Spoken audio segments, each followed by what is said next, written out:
É bom.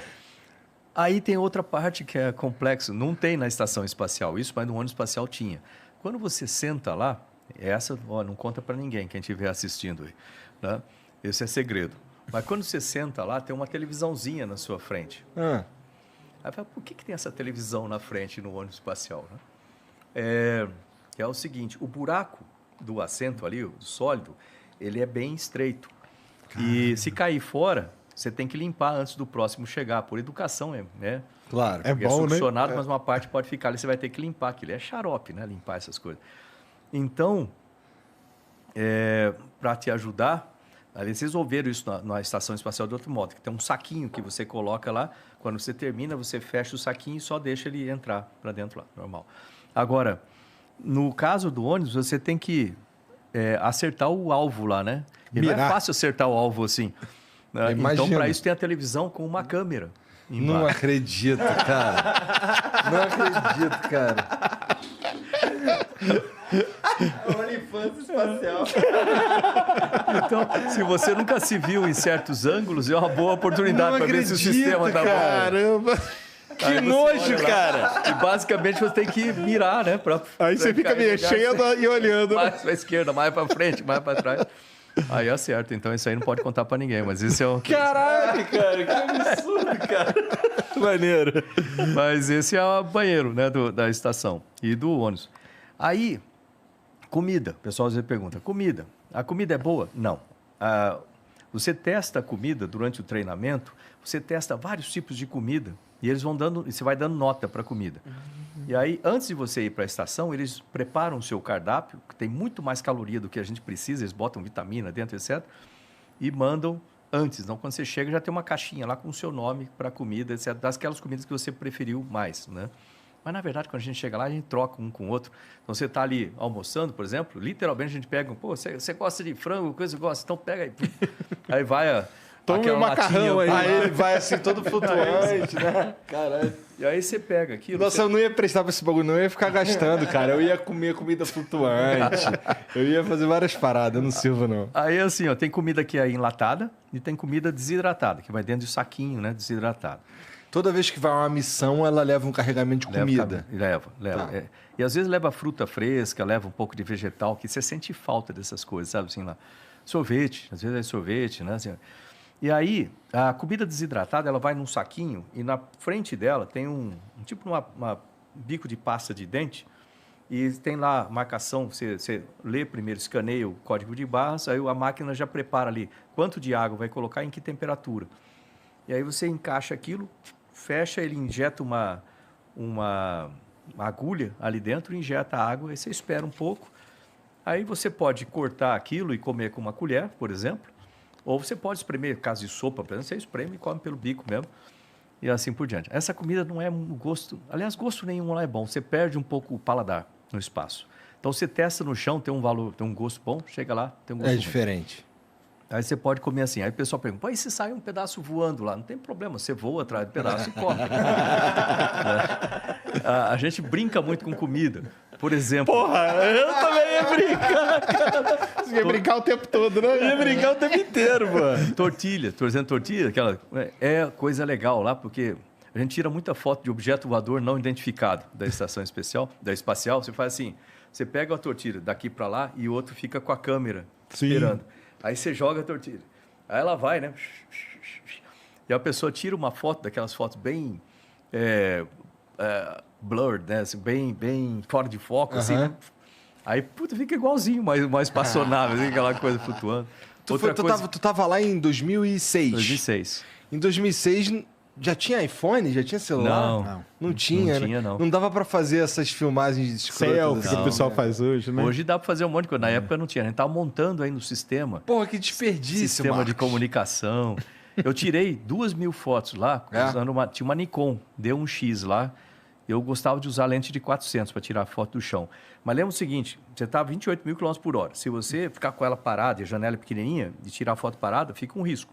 Aí você tem que tirar foto tipo bombardeio, né? Aponta para o alvo e tum. Aí até você pegar a prática fazendo isso, você tira muita foto. Por isso que são poucos os que são os bons fotógrafos. Lá. Porra, agora eu entendi. Poucos os cara entendi.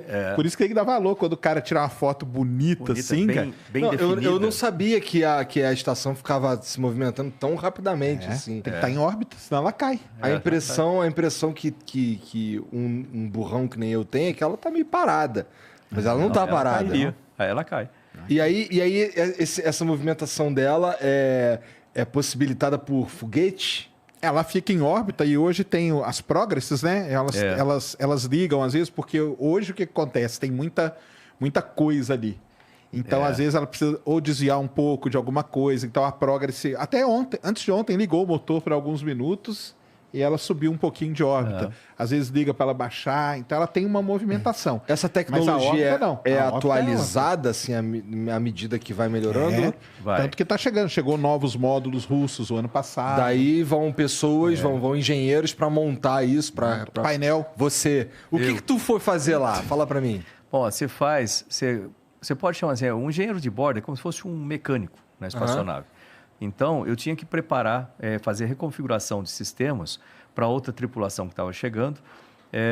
Na época, não tinha nenhum módulo para chegar, né? Mas se tiver um módulo novo, você vai ter que preparar a espaçonave para conexão de um outro módulo ou fazer a configuração daquele novo módulo, né? Que tem um monte de coisa. Você conectar um módulo na estação não é uma coisa simples, né? Porque você Conectar um módulo, você está falando, é tipo um adicional à estação. É a estação. Tá. Então, imagina, quando você chega com um laboratório americano para conectar no nó 1, lá assim, ele vem, não é só a parte mecânica, né? Você conecta a parte mecânica, essa é a parte mais simples, vamos dizer assim.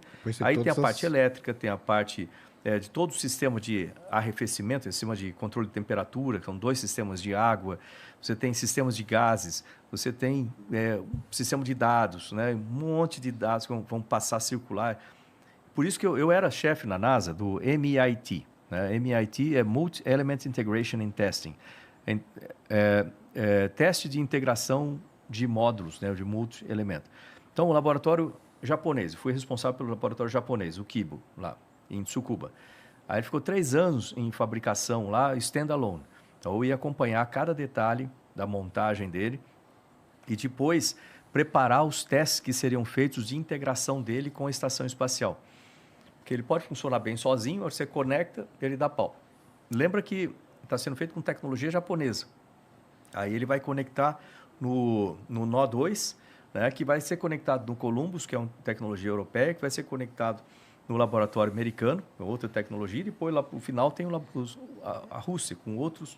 Um sistema internacional, outro imperial, outro um pé, outro metro, Sim. Arquiteturas diferentes, né? Caraca, dos sistemas. são tantos detalhes, você tem que pensar em muito detalhe. É complicado. E aí você testa todo lá, depois traz para o Kennedy Space Center. Lá eu tinha um laboratório gigante, onde eu podia conectar ele num emulador que simula a estação espacial nos detalhes, inclusive os glitches de sistemas, coisas que não funcionam bem. Conectar. E aí você testa cada um dos sinais, comando, telemetria, sistema, todos os sistemas para ver como que o sistema vai se adaptar, funcionar, se as conexões vão ser possíveis fazer para um astronauta em EVA com luvas, etc. Se dá para você enfiar a mão para fazer, se não dá, todos esses testes. Então, a gente passou lá 1 ano e pouco fazendo esses testes, achamos mais de 500 probleminhas a serem resolvidos, resolvemos cada um deles e ela ficou pronta esperando para ser lançado. E uma coisa bacana, enquanto ela está esperando para ser lançado, lembra que esse módulo ele foi desenvolvido para ficar no espaço, com pressão interna, e ele tem uma estrutura frágil para a atmosfera, para a gravidade aqui. Então, enquanto ele fica esperando lá no Kennedy... frágil. Frágil. A estrutura dele é frágil. É mesmo? Para nossa pressão atmosférica. Ele foi feito para funcionar no espaço. Entendi, tá bom. E então, se você deixar ele simplesmente parado lá no laboratório, preso no amassado. sistema assim, ele vai virar uma banana. Então, ele tem que ficar girando lentamente o tempo todo lá no laboratório. Ficou 1 ano e tanto girando até ficar pronto. São detalhes da construção. Nossa, é muito complexo isso, cara. E o que você está achando agora disso aí que tá tendo, hein? Por conta da guerra, o negócio na estação espacial. Você tem acompanhado aí o Rogozinho? Eu conversei, na semana passada, estava lá em Houston, conversei com um pessoal da NASA e perguntei se teria alguma interferência. Segundo eles, não. Tipo assim, continuam as operações normais, não deve ter qualquer interferência, mas é sempre uma preocupação grande quando você vê esses conflitos no chão. O que acontece? A estação espacial, no meu ponto de vista, lógico que ela tem uma tecnologia muito bacana, todas essas curiosidades que a gente tem falado aqui. A pesquisa, a estação é para pesquisa, então as pesquisas feitas lá que ajudam a humanidade, uma série de coisas, é muito bacana. Mas eu acho que uma das partes mais interessantes da estação é a parte internacional da estação. Por exemplo, nós somos tripulantes da estação espacial, de países diferentes, com culturas diferentes, línguas diferentes, maneiras de ver problemas de forma diferente, conforme nossa cultura, e vivendo em harmonia plena ali em cima e trabalhando para o bem da humanidade que está lá embaixo. Então, se você tem um problema aqui, né, está no meio aqui, você está olhando o problema por essa perspectiva sua, da sua cultura, isso colocando de forma figurativa, mas você está olhando por essa perspectiva da sua cultura, de como entender e resolver o problema. Ele está olhando por lá, é uma outra perspectiva, eu estou olhando por aqui. O que é importante sempre na estação espacial que a gente usa é usar as diferenças culturais, de maneira produtiva, ou seja, é ouvir um ou outro. Como é que você vê esse problema? Eu vejo, qual a sua sugestão para isso? E qual a sua? De repente, ele tem a sugestão melhor para resolver o problema. Mas se eu for muito cabeça dura e querer só usar a minha solução, eu nunca vou ter a solução otimizada. Então o problema de ego lá em cima é bem menor. Tanto que a gente fala assim, astronauta não tem ego, astronauta tem equipe. A gente trabalha com equipe. E é isso que eu acho que a coisa mais bonita da estação é isso, é servir como um exemplo, né, de boa convivência com diferenças, né, de uma forma simples e que funciona. Então, quando eu vejo essas coisas acontecerem, os conflitos na superfície do planeta, e pensa na estação, eu falo, pô, a gente tem que aprender. Porra, caralho, porque essa guerra agora... Os caras lá em cima estão mandando bem mais, né? Não, e essa guerra agora é uma primeira grande, assim, que a gente tem uma grande potência espacial envolvida, né?